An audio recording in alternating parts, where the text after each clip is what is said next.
बिस्मिल्लाहिर्रहमानिर्रहीम। अस्सलामुअलैकुम respected viewers and dear students. आज हम डिस्कस करने जा रहे हैं यूजिंग द साइंटिफिक मेथड के आंसर टू द क्वेश्चंस।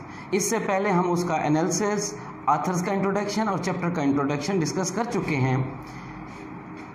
पहला सवाल है इसमें कि how has the scientific method helped us in our fight against disease, यानी बीमारी के खिलाफ साइंसी तरीक़ाकार के इस्तेमाल ने हमारी क्या हेल्प की है। आप ये देखें कि एक सदी पहले जो था बहुत सी ऐसी बीमारियां थीं जिस तरह टाइफस है, टाइफाइड है, मलेरिया है, डिफ्थीरिया है, मीज़ल्स है, वूपिंग कफ है, स्कारलेट फीवर, ये तमाम बीमारियां ऐसी थी जो जानलेवा थी, इनका कोई इलाज नहीं था। वैक्सीन की इन्वेंशन के बाद और इन डिजीज़ के ट्रीटमेंट के बाद ये चेंज आ गई कि वो जो मोर्टेलिटी रेट था वो बहुत कम हो गया। अब ये पहली या दूसरी डोज से इनको कंट्रोल किया जा सकता है। दूसरा क्वेश्चन है कि write a note on the better sanitary conditions available in our cities today and compare them with what they were like 100 years ago, कि आज हमारे जो शहरों की गलियां हैं उनमें सफाई के इंतजामात कैसे हैं और 100 साल पहले कैसे थे। तो अब सबको मालूम है कि अ सेंचुरी एगो जो था हमारी सिटी स्ट्रीट्स अनपेव्ड थी, पुअरली ड्रेन्ड थी, आउटडोर टॉयलेट्स थे, किसी किस्म का कोई सिस्टम नहीं था सफाई का, और ज़्यादातर गार्बेज जो था वो घरों के बाहर ऐसे ढेरी लगाई होती थी। लेकिन आज अब नालियों का निज़ाम भी बेहतर हो गया है, पेव्ड सिस्टम हैं, गलियां पक्की हैं और सैनिटेशन के डिपार्टमेंट हैं जो रेगुलरली उसकी सफाई करते हैं। ये बेहतर हो चुके हैं हालात। तीसरा क्वेश्चन है कि what are the sanitary conditions in our villages today and how would you improve them. हाँ, सिटीज़ के बरअक्स हमारे विलेजेस में अभी ज़्यादा सैनिटरी कंडीशन बेहतर नहीं हुए। वहाँ पे पुअरली ड्रेन्ड जो हैं स्ट्रीट्स हैं, अनपेव्ड भी हैं, और ज़्यादातर पानी कुओं से लाया जाता है जहाँ पे फुजलात वगैरह का पानी भी जाता है और फुजलात भी जाते हैं। तो हमारी सिटीज़ में तो बेहतरी आ चुकी है। अगर हम चाहते हैं कि अपने गाँव में भी इस किस्म की बेहतरी लाएं तो वहाँ पर भी सैनिटेशन के डिपार्टमेंट हों जस्ट लाइक द सिटीज़, तब जाके बेहतरी लाई जा सकती है।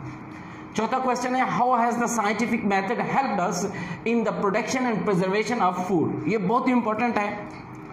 माजी में देखें कि जो सब्जियां थी, फल थे, जिन खेतों में उगती थी उसके करीब करीब पाई जाती थी, वहीं पे फ्रेश वेजिटेबल्स प्रोवाइड की जाती थी। चूँकि प्रिजर्वेशन के मेथड नहीं थे और मल्टी ऑफ द या variety of the foods provide नहीं की जा सकती थी साइंटिफिक मेथड के इस्तेमाल से पहले।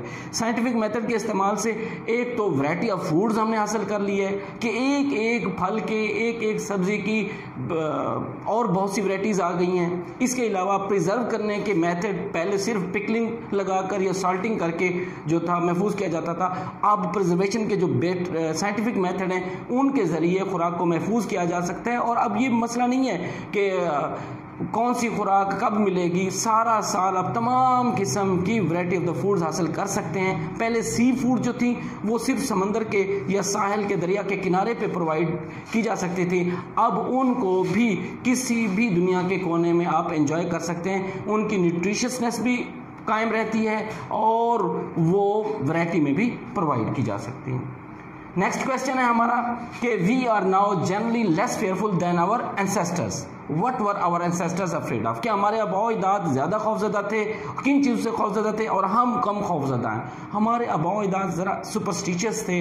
वो black cats, broken mirrors, the number 13 या इस किस्म के दूसरे जो तोहमात थे उन पर यकीन रखते थे और उनसे डरते थे। जबकि हम जो हैं ज़्यादा क्रिटिकल हैं, साइंटिफिक अप्रोच के हैं। हम हर चीज़ के पीछे साइंटिफिक या लॉजिकल रीज़न देखते हैं तब जाके उसको तस्लीम करते हैं। ये हमारा और हमारे आबाओ अजदाद का डिफरेंस है। नेक्स्ट क्वेश्चन है कि how has scientific method enabled us to get over old fears, कि जो पुराने खौफ थे उन पे कैसे काबू पाया है। मैंने आपको अभी बताया है कि we are more critical, more logical, कि आज हम ज़्यादा तनकीदी हैं, ज़्यादा मंतक पे यकीन रखते हैं और हर हैपनिंग के पीछे हम कोई साइंटिफिक रीज़न ढूंढते हैं। अगर साइंटिफिक रीज़न नहीं है तो हम उनसे बिल्कुल भी नहीं डरते।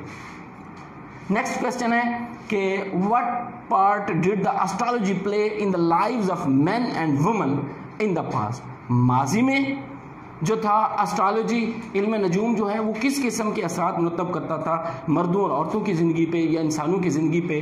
गिव एग्जांपल, उसके एग्जांपल देने। ज़ाहिर है माजी में फार्चून टेलिंग जो थे, फार्चून टेलर वो बहुत ज़्यादा थे, लोग प्रोफेसी पे यकीन करते थे और अपने तमाम ज़िंदगी के मामूलात से पहले अपनी वो किस्मत का हाल उनसे सुन लेते थे, पामिस्ट भी थे। लेकिन आजकल लोग इन चीज़ों पे बिलीव नहीं करते, लिहाजा आज वो इतना ज़्यादा मुतासिर, they are not affecting the lives of as many people as in the past. Next question है, describe some superstitions still current in our country, कि वो कौन से सुपरस्टिशंस हैं जो अभी भी हमारे मुल्क में मौजूद हैं।